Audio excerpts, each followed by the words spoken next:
Start ist freigegeben für den Neustart hier in dieser Klasse und das ATK Racing Team übernimmt noch einmal die Führung. Die können mithalten mit dem Blue Tank. Klasse. Das kann man auf jeden Fall so sagen. ATK Racing ist vorne.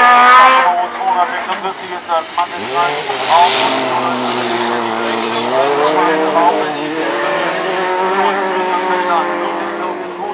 Position mit dabei.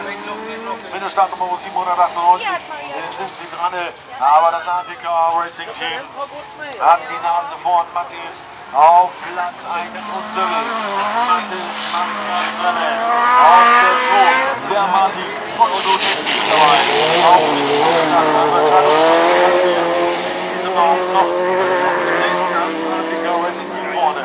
Noch führt das ATK Racing Team das Feld an auf Position 1. Mit dem entsprechenden Fahrzeug. Und der Matthias kann sich weiter behaupten.